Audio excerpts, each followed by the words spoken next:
Hello बच्चों, let us see the question. Question says a rocket of height h meters is fired vertically upwards. Its velocity at time t seconds is 2t plus 3 meters per second.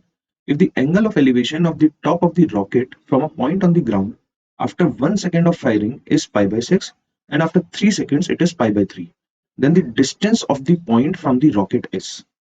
तो अब question को diagram की help से explain करने की कोशिश करते हैं. तो लेट्स से ए बी हमारा रॉकेट है. तो ए बी अगर हमारा रॉकेट है तो उसकी हाइट कितनी होगी, एच हाइट होगी. करेक्ट. अब वो कह रहा है कि जब टाइम 1 सेकंड हो जाता है, टाइम 1 सेकंड हो जाता है तो it reaches a point C जहां पे जो एंगल ऑफ एलिवेशन है दैट इज पाई बाय 6, है ना. और जब वो सी पॉइंट से डी पॉइंट तक पहुंचता है which is at time T equal to 3 second, तो उस समय पे एंगल ऑफ एलिवेशन क्या है हमारा, उस समय पे एंगल ऑफ एलिवेशन है पाई बाय 3. करेक्ट. तो वो पूछ रहा है then the distance of the point from the rocket is. ठीक है, डिस्टेंस पूछ रहे हैं. तो अब हम क्या करेंगे, अगर आप ध्यान से देखो तो हमें वेलोसिटी दी है टी के फॉर्म में, टाइम के फॉर्म में. तो हम कह सकते हैं वेलोसिटी क्या होती है, dx by dt. तो dx by dt will be equal to 2t plus 3. अब इसको क्रॉस मल्टीप्लाई करते हैं तो dx will be equal to 2t plus 3 into dt. Correct. Integrating both sides, integrate करेंगे तो लेफ्ट साइड हमारा x हो जाएगा क्योंकि 1 का इंटीग्रल x होता है. राइट साइड क्या हो जाएगी 2t square by 2 plus 3. Sorry, यहाँ पे हमारे से गलती हुई है, ये इंटीग्रल यहाँ नहीं आएगा, the integral will be here. तो ये हो जाएगा 2t square by 2 plus 3t. Correct. Plus C, C हमारा कांस्टेंट हो गया. तो दिस इंप्लाइज हमारा जो फंक्शन बन गया वो बन गया x is equal to T square plus 3t plus C. तो जब time t equal to 1 second होगा तो हमारा x कितना हो जाएगा, 1 का square plus 3 into 1 plus C, that will be equal to 4 plus सी.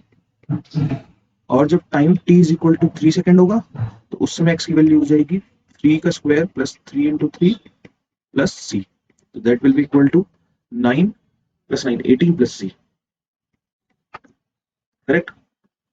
इसके बाद अगर हम ट्राइंगल एपीसी को देखें, ट्राइंगल एपीसी, तो एपीसी में हम क्या कह सकते हैं, h प्लस, जब टाइम 1 सेकेंड है तो ये बेसिकली बीसी की वैल्यू है ना, तो हम क्या कह सकते हैं h plus 4 plus C upon AP यानी perpendicular upon base will be equal to 10 pi by 6,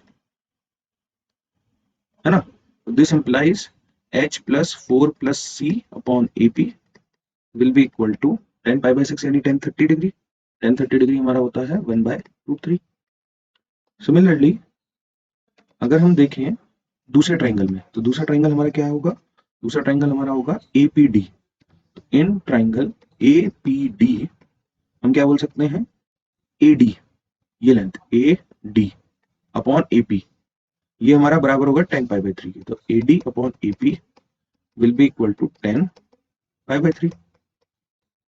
अब एडी क्या होगा, एडी होगा ये जो हाइट है रॉकेट की प्लस बीडी, बीडी हमारा ये निकला है टी इक्वल टू 3 सेकेंड पे. तो हम कह सकते हैं this will be H plus 18 plus C upon AP will be equal to 10 pi by 3 1060 degree root 3. Correct. तो यहाँ से अब हमारे पास ये सेकेंड इक्वेशन है हमारी और ये हमारी फर्स्ट इक्वेशन है. तो दोनों इक्वेशंस को सब्ट्रैक्ट करते हैं. तो सब्ट्रैक्ट करने पे हमें क्या मिलेगा, सब्ट्रैक्टिंग फर्स्ट एंड सेकेंड. तो फर्स्ट इक्वेशन हमारी थी h plus 4 plus C upon AP minus h plus 18 plus C upon AP is equal to root 3, sorry 1 by root 3. This will be 1 by root 3 minus root 3. इसको further solve करेंगे LCM लेके तो नीचे AP आ जाएगा, ऊपर बचेगा C से C cancel, h से h कैंसिल, तो 4 माइनस 18 यानी minus 14 is equal to 1 minus 3 यानी माइनस 2 बाय रूट 3.